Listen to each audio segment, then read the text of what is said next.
No young person should sleep on the street after graduation. No mother should hold her child through the night under a broken roof. No family running from war should beg for shelter. From today, we begin to build not just homes, but dignity. 50,000 homes. Free for the people of Burkina Faso. Ladies and gentlemen, welcome again to Ibrahim Traoré Era. This is not a promise, it's a mission. A vision for dignity, comfort and stability. In a time when so many are running from war, when others are struggling to begin life after school, and when shelter has become a dream for thousands, Traoré is giving the people of Burkina Faso a roof they can call their own. And not just one or two.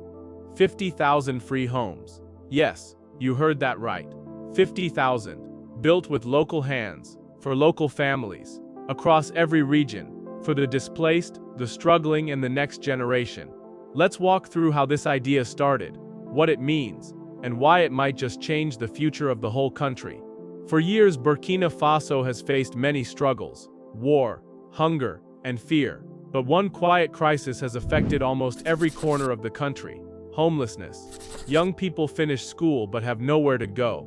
Many return to overcrowded family homes. Others live with friends. Some end up on the streets. Families displaced by terrorist attacks now sleep in churches, classrooms, and tents made from old clothes. Children grow up without space to study. Mothers cook outside in the rain. Fathers walk far just to find water. And in the middle of cities, more and more people are seen sleeping under bridges or inside abandoned buildings. Not because they are lazy, but because life has been hard.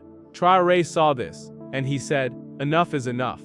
In a national address aired on radio and television, President Traoré shared the plan. We will build 50,000 homes, not luxury, but comfort, not for profit, but for peace. Homes for our students, homes for our mothers, homes for our soldiers, homes for our future. The homes will be given out for free, but only to those who truly need them. Traoré was clear. These homes are not for the rich, not for those who already own 5 houses. They are for young people just finishing school, families made homeless by terrorism, single mothers and orphans, disabled veterans, rural families who lost land to floods or violence. Each region will have its share. No part of the country will be left behind. The homes will not be imported. They will be built by Burkinabe hands using Burkinabe materials. This is not just a housing project. It is a jobs project. Brickmakers, carpenters, welders, painters, all will be hired. Young men and women will be trained in building skills. Local businesses will provide cement, iron, doors, and tools. One engineer said, "This is the biggest construction program in our history. We are not just building homes, we are building hope." The project is being led by a special housing task force. Each site will include 2-bedroom homes with running water, solar lighting systems, a small kitchen and toilet, shared gardens and clean water points.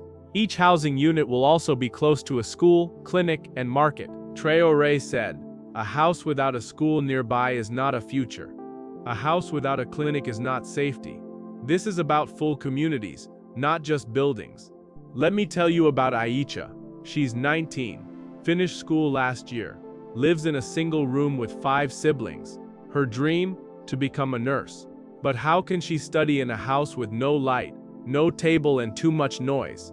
Now her name is on the first list. She will get a home, a room to herself, a chance to study. Or take Isa and Mariam. They lost their home during an attack in the north. For 2 years they have been moving from one village to another. Their children have missed school. They've been sick. But next month, they move into a house with walls, a door, and peace. These are not just houses. They are second chances. Yes, it won't be easy. 50,000 homes is not a small number. The land must be cleared. Materials must be delivered. Some regions are hard to reach. But Traoré has made this clear. Delay is not an option. Regional committees have already been formed. Maps are being drawn. Applications are open for those in need. And soldiers are even helping in areas where private builders fear to go.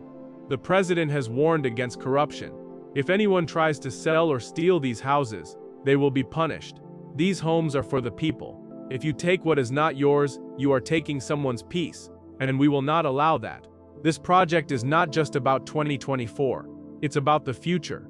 By the year 2030, Traoré wants to see Burkina Faso become Africa's most people-centered country. Not the richest, Not the fanciest, but the most caring. A place where no graduate sleeps outside. A place where no child studies in the rain. A place where no war survivor feels forgotten. International eyes are watching. Already housing experts from Ghana, Kenya, and Rwanda have requested visits to study the model. Traoré smiled and said, "Let them come. Let them see what we are building. Not just in concrete, but in compassion." Across the country, bulldozers are moving. Brick kilns are firing. Walls are going up.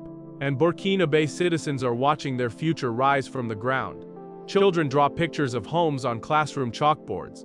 Grandparents bless the sites with prayers. Even those who won't benefit directly say, "This is good, this is right." Because when one family sleeps safely, we all rest better. And when one young person starts life in a home instead of a street, the whole nation walks taller. Traoré is not just changing policy, he's changing expectations. In this era, no one is too poor to deserve a home. No struggle is too deep to deserve a fresh start. He said it best, "We will not wait for help. We will help ourselves, one home at a time." And with 50,000 homes rising from the dust, the message is clear. This is Ibrahim Traoré's era. And in this era, everyone deserves a place to belong.